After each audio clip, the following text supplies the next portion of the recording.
नमस्कार। संस्कृति आईएएस के यूट्यूब चैनल पे आपका स्वागत है। आज के टारगेट प्रीलिम्स प्रोग्राम के अंतर्गत दो क्वेश्चंस के माध्यम से दो टॉपिक्स को समझेंगे। आज के इस एपिसोड में जो पहला क्वेश्चन है वह डिस्ट्रीब्यूशन ऑफ इंसोलेशन या सूर्य तप के वितरण से संबंधित है और जो दूसरा क्वेश्चन है वह ओशियन करंट्स या महासागरीय धाराओं से संबंधित है। पहले प्रश्न देख लेते हैं। पहला प्रश्न है, निम्नलिखित कथनों पर विचार कीजिए। कथन 1, पृथ्वी की सतह पर प्राप्त सकल सूर्य तप की मात्रा में भूमध्य रेखा से ध्रुवों की ओर जाने पर ह्रास होता है। ह्रास या कमी, इसी को कमी भी कहा जा सकता है। इसको इंग्लिश में पढ़ लीजिए। The amount of total insolation received on the surface of the earth decreases from the equator towards the poles. इस कथन का सामान्य सा मतलब ये हो गया कि विषुवत रेखा से ध्रुवों की ओर जाने पर सूर्य तप की मात्रा में कमी आती है। दूसरा स्टेटमेंट है, तिरछी किरणों द्वारा सौरिक ऊर्जा का क्षय लंबवत किरणों की अपेक्षा अधिक होने से प्राप्त होने वाले सूर्य तप की मात्रा में कमी आती है। ये दो स्टेटमेंट्स दिए गए हैं। फिर प्रश्न पूछा है कि उपर्युक्त कथनों के संबंध में निम्नलिखित में से कौन सा सही है। पहला विकल्प दिया गया है ए विकल्प, कथन 1 और कथन 2 दोनों सही हैं तथा कथन 2 कथन 1 की सही व्याख्या करता है।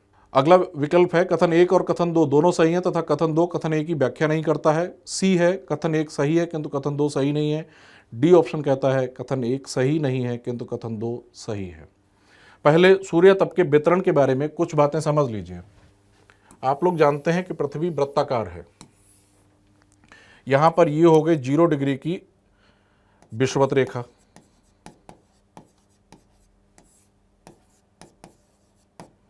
इसी को भूमध्य रेखा या इक्वेटर भी कहा जाता है। और इधर हो गया 90 डिग्री अक्षांश, उत्तरी अक्षांश या उत्तरी ध्रुव।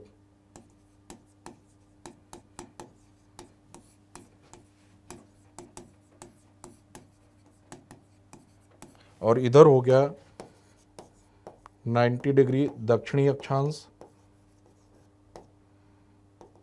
या फिर दक्षिणी ध्रुव।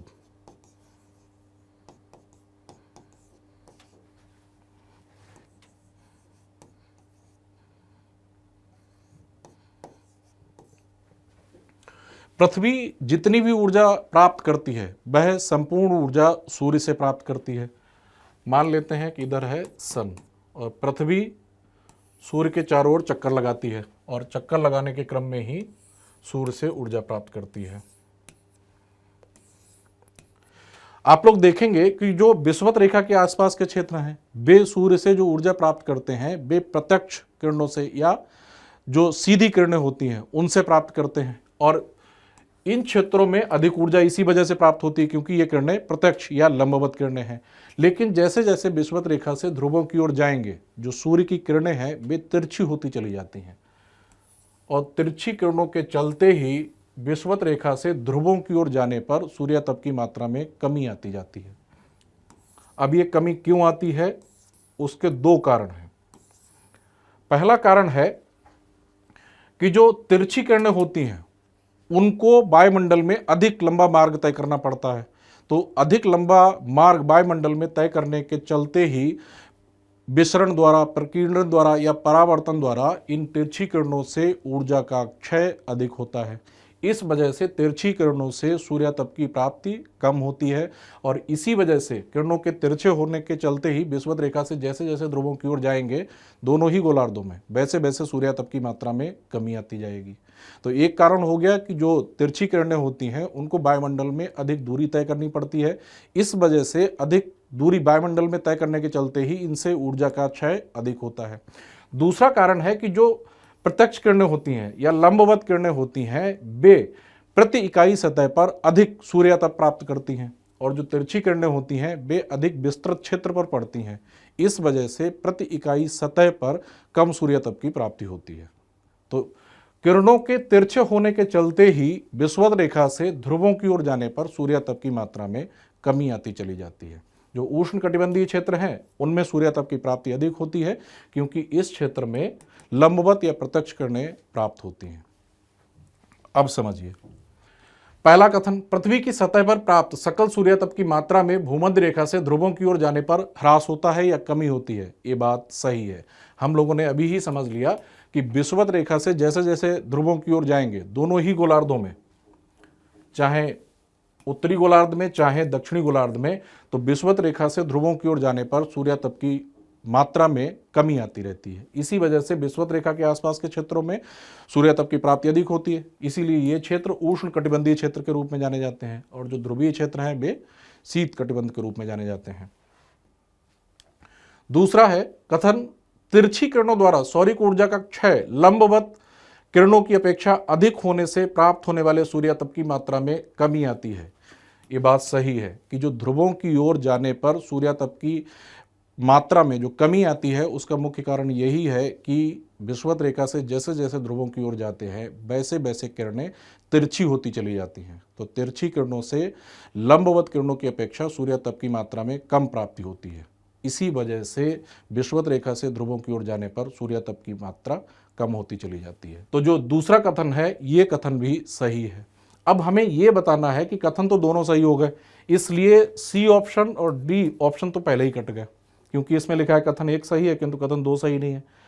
डी ऑप्शन कहता है कथन एक सही नहीं है किंतु कथन दो सही है। तो यहाँ पर दोनों ही ऑप्शन सही हैं। अब इसमें प्रश्न पूछा है, उपरोक्त कथनों के संबंध में निम्नलिखित में से कौन सा सही है, तो हमें ए और बी से अब हमें चूज करके बताना है। कथन एक और कथन दो दोनों सही हैं तथा कथन दो कथन एक की सही व्याख्या करता है। यही इस प्रश्न का उत्तर हो जाएगा। उसका कारण यह है क्योंकि कथन दो पहले वाले कथन का कारण है, क्योंकि तिरछी किरणों द्वारा सौरिक ऊर्जा का क्षय लंबवत किरणों की अपेक्षा अधिक होने से प्राप्त होने वाले सूर्यातप की मात्रा में कमी आती जाती है। इसी वजह से पृथ्वी की सतह पर प्राप्त सकल सूर्यातप की मात्रा में भूमध्य रेखा से ध्रुवों की ओर जाने पर कमी या ह्रास होता है। तो जो दूसरा स्टेटमेंट है वह पहले स्टेटमेंट की सही व्याख्या कर रहा है, इसलिए इस प्रश्न का उत्तर हो जाएगा ए विकल्प। दूसरा कथन पहले कथन की व्याख्या कर रहा है। अगला प्रश्न है, निम्नलिखित पर विचार कीजिए, और यहां पर चार महासागरीय धाराओं के नाम लिखे गए हैं। पहला है कनारी जलधारा, दूसरा है लैब्राडोर जलधारा, तीसरा है प्रति विषुवत रेखीय जलधारा और चौथा है गल्फ स्ट्रीम जलधारा। और प्रश्न पूछा है कि उपरोक्त में से कितनी गर्म जलधाराएं हैं।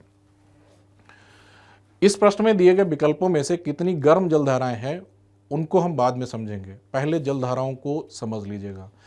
महासागरीय जलधारा का मतलब होता है कि महासागरीय सतह पर एक स्थान से दूसरे स्थान की ओर जो जल का प्रवाह होता है उसे ही महासागरीय धारा के नाम से जाना जाता है।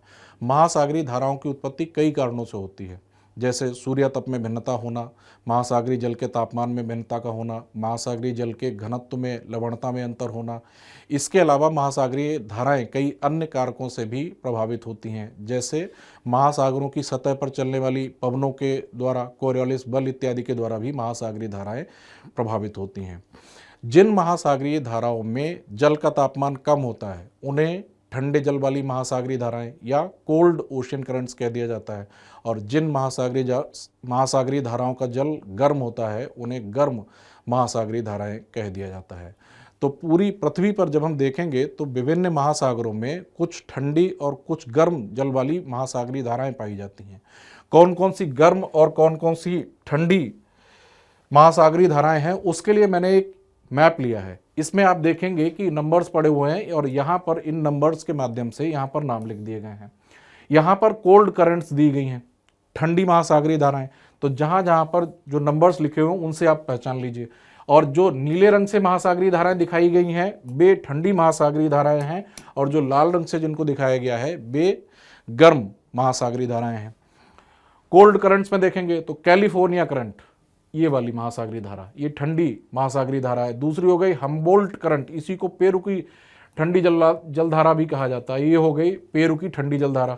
फिर है तीसरी लैब्राडोर करंट, ये वाली यहाँ पर जो जलधारा प्रवाहित होती है इसको लैब्राडोर करंट कहा जाता है। चौथा हो गया कनारी करंट, इस वाले क्षेत्र में कनारी की ठंडी जल वाली धारा प्रवाहित होती है। इसके बाद है पांचवा बेंगुला करंट, ये वाली जो धारा है ये ठंडे जल की बेंगुला धारा हो गई। छठा है फॉकलैंड करंट, ये वाली छठे नंबर पर यहाँ पर दी गई, ये ठंडे जल की फॉकलैंड धारा हो गई।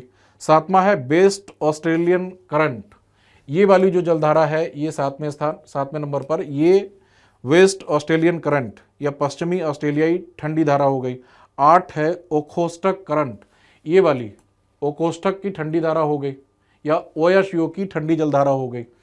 अब इसके बाद यहाँ पर रेड कलर से गर्म जलधाराएं दी गई हैं।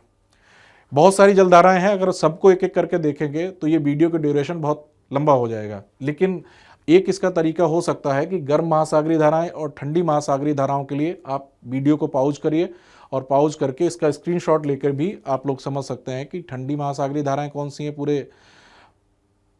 पूरे ग्लोब पर या पूरे विश्व में, और गर्म महासागरीय धाराएं कौन सी हैं। अब प्रश्न में क्या दिया गया है, निम्नलिखित पर विचार कीजिए और उपरोक्त में से कितनी गर्म जलधाराएं, तो गर्म जलधाराएं पूछी गई हैं। अभी आप लोगों ने देखा कि कनारी की जो जलधारा है वह ठंडी जलधारा है, लैब्राडोर की जो जलधारा है वह भी ठंडी जलधारा है।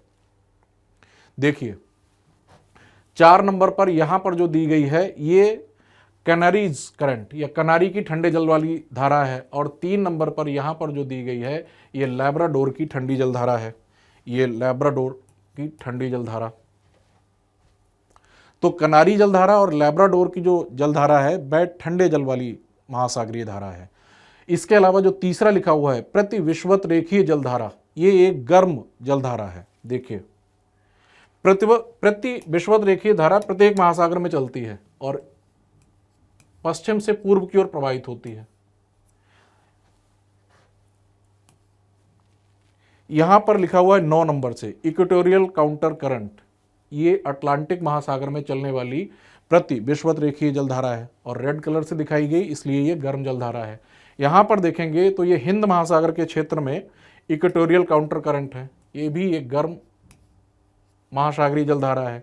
इसके अलावा प्रशांत महासागर में 20 नंबर से दिखाई गई है इक्वेटोरियल काउंटर करंट, ये भी एक प्रति विषुवत रेखीय और गर्म जलधारा है। तो यहाँ पर जो स्टेटमेंट में दिया गया है प्रति विषुवत रेखीय जलधारा, ये प्रति विषुवत रेखीय जलधारा गर्म जल की महासागरीय धारा है। और चौथा है गल्फ स्ट्रीम। गल्फ स्ट्रीम से आप लोग अच्छी तरह से परिचित हैं, ये 6 नंबर पर दिखाया गया है यहाँ पर गल्फ स्ट्रीम को, ये अटलांटिक महासागर में चलने वाली एक गर्म जलधारा है। तो चौथे नंबर पर जो लिखा गया है गल्फ स्ट्रीम जलधारा, ये भी गर्म जल वाली धारा है। अब इसमें पूछा है उपरोक्त में से कितनी गर्म जलधाराएं हैं, तो आप देखेंगे कि कनारी और लैब्राडोर की जो जलधारा है वे दोनों ठंडी जलधाराएं हैं, और इसके अलावा प्रति विषुवत रेखीय जलधारा और गल्फ स्ट्रीम जलधारा जो है ये दोनों गर्म जल की महासागरीय धाराएं हैं। अब इसमें पूछा है उपरोक्त में से कितनी गर्म जलधाराएं हैं, केवल 1, केवल 2, बी ऑप्शन इसका उत्तर हो जाएगा।